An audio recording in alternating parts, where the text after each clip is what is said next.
খুবই চ্যালেঞ্জিং ভাই চিন্তায় আপনাদের কাছে আমাদের প্রার্থী তাকে ঘাসের উপর জোড়াফুল চিহ্নে ভোট দিয়ে সব জয়যুক্ত করবে। আছে আমাদের ডোমজুর বিধানসভা কেন্দ্রের প্রার্থী তাপস পাই। 2008 সাল থেকে একসঙ্গে রয়েছে আমাদের সঙ্গে। ডক্টর বিক্রম সরকার যখন প্রার্থী হয়েছিল তখন রাত্রি 11:30টার সময় মমতা দি, আমি এবং আরো দুজন আমরা ফিরছিলাম আরামবাগ থেকে জগদীশপুর হয়ে আসছিলাম। রাত্রি 12টার সময় যে দেয়া ছিল সেই হচ্ছে তাপস পাই। ডোমজুর বিধানসভা কেন্দ্রের প্রাণ, তাকে আপনারা সবাই দুহাত তুলে আশীর্বাদ করবেন। আছে আমার জাঙ্গিপাড়া বিধানসভা কেন্দ্রের প্রার্থী, শ্রীরামপুর লোকসভা 3 প্রার্থী আমাদের স্নেহাশিস চক্রবর্তী, যে 2011 সাল থেকে আর তার আগে থেকেই আমার সঙ্গে খুব জড়িয়ে, 2011 সাল থেকে বিধায়ক, এখন মন্ত্রী, অত্যন্ত দক্ষতার সঙ্গে কাজ করে, অত্যন্ত ভালো বক্তা, ডিবেট থেকে আরম্ভ করে সব জায়গায় খুবই ভালো। সে আমাদের প্রার্থী রয়েছে। আমাদের ডক্টর অরূপ রায় রয়েছে, অরূপ রায় রয়েছে আমাদের, আমার প্রিয় বন্ধু, দীর্ঘকাল থেকে আমরা একসঙ্গে রয়েছি। পরবর্তীকালে এমএলএ হয়েছে, মন্ত্রী হয়েছে, হাওড়া তৃণমূলের সংগঠনকে তৈরি করেছে, তাকেও আমি আমার ধন্যবাদ জানাই। আছে সমীর পাঁজা, উদয়নারায়ণপুরের বিধানসভা কেন্দ্রের প্রার্থী, অত্যন্ত লড়াই, সবসময় মানুষের জন্য কাজ করে, অত্যন্ত লড়াই।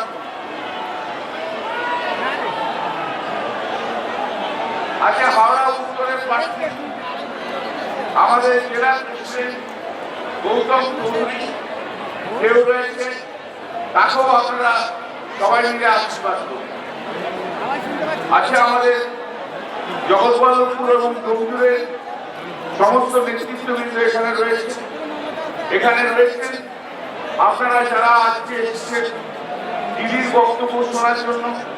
দিদি একটু পরেই আসছেন, তার আগে আমার কিছু বক্তব্য আপনাদের সামনে তুলে দেব। আজ 14ই এপ্রিল, তার জন্মদিন, ডক্টর বি.আর. আম্বেদকরের জন্মদিন। Doctor B.R.. আম্বেদকর সংবিধান প্রণয়তা, তিনি স্বপ্ন দেখেছিলেন যে ভারতবর্ষ একদিন গণতান্ত্রিক দেশ হিসেবে সারা বিশ্বে প্রতিষ্ঠিত পাবে। ডক্টর আম্বেদকরের নেতৃত্বে যে সংবিধানকে আজ ভারতবর্ষে উপস্থাপিত হয়েছে এবং যেটা নিয়ে আজ ভারতবর্ষ দীর্ঘ প্রায় ৭৭ বছর ধরে অতিক্রম করেছে, যে সাংবিধানিক অধিকার ভারতবর্ষের মানুষকে দিয়েছে, ভারতবর্ষের মানুষ চিরকাল তাকে সম্মান করে তাকে তার জায়গায় তিনি রাখবেন। Doctor B.R.. আম্বেদকর বলে দিয়েছেন যে ভারতবর্ষের সংবিধান, সেই সংবিধানের মূল ভাষা কি, মূল কাঠামো কি, সেই সংবিধানের প্রাণ কেন্দ্র কি, সেই সংবিধানের প্রাণ কেন্দ্র হচ্ছে ভারতবর্ষের জনগণ। ভারতবর্ষের জনগণ ছাড়া ভারতবর্ষের গণতন্ত্র, সেই গণতন্ত্র কখনো প্রতিষ্ঠা হয় না, তাদের কখনো জীবন দেওয়া যায় না। তাই মানুষকে অধিকার দিয়েছিলেন, ভারতবর্ষের মানুষকে অধিকার দিয়েছিলেন, তুমি নির্বাচনের মাধ্যম দিয়ে তোমার সরকার তৈরি করে নেবে, কে মুখ্যমন্ত্রী হবে, কে প্রধানমন্ত্রী হবে, কে এমএলএ হবে, কে এমপি হবে, আজ তা সম্পূর্ণভাবে ভারতবর্ষের মানুষের কাছে দিয়েছিলেন। এতদিন পর্যন্ত তাই হয়ে যাচ্ছিল। এতদিন পর্যন্ত 2024 নির্বাচন পর্যন্ত ভারতবর্ষের মানুষ তার চিন্তাই করে নিয়েছিল যে তার এমপি কে হবে, কার এমএলএ কে হবে, কার মুখ্যমন্ত্রী কে হবে, কার প্রধানমন্ত্রী কে হবে। কিন্তু আজকে 12 বছর যখন নরেন্দ্র মোদী ভারতবর্ষের প্রধানমন্ত্রী রয়েছে, আজকে তিনি সেই জায়গাটাকে ছেড়ে দিচ্ছেন। তিনি নির্বাচন কমিশনের মাধ্যম দিয়ে তিনি ঠিক করে দিচ্ছেন যে আমার ভোটার কারা হবে। ভোটার ঠিক করবে, ভোটার তো সারা ভারতবর্ষের মানুষ পাবে, কিন্তু এখন তিনি কি করছেন বেরিয়ে দাও, এত ভোটারের দরকার নেই, শুধু আমাকে যারা ভোট দেবে তাদেরকে রাখো, আর আমাকে যারা ভোট দেবে না তাদেরকে বাদ দাও। ইলেকশন কমিশন যে আজকে নির্বাচন কমিশনার, চিফ ইলেকশন কমিশনার, তিনি অমিত শাহের খোঁজ লোক, অমিত শাহের একদম খোঁজ লোক। তিনি কিছুদিন আগেও কোঅপারেটিভ মাল্টি কোঅপারেটিভ ডিপার্টমেন্টের সেক্রেটারি। আমার অনেক জানা আছে ওনার জ্ঞান কমিটি আমি খুব ভালো করে জানি।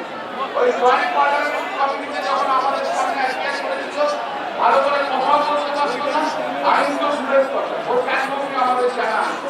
সেই অমিত শাহের খোঁজ লোক যে নিজে যা অমিত শাহ বলবে তাই করবে, তাকে চিফ ইলেকশন কমিশনার করে আজকে এসআইআরের বাস্তব দিয়ে মানুষের ভোট কাটাবে। আমি আপনাদের কাছে একটা কথা বলি, গতকাল সুপ্রিম কোর্টের এসআইআরের হিয়ারিং হয়েছে।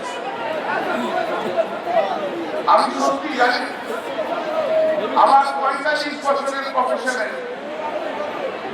সবচেয়ে দুঃখজনক দিন ছিল গতকাল। সবচেয়ে দুঃখজনক দিন ছিল গতকাল।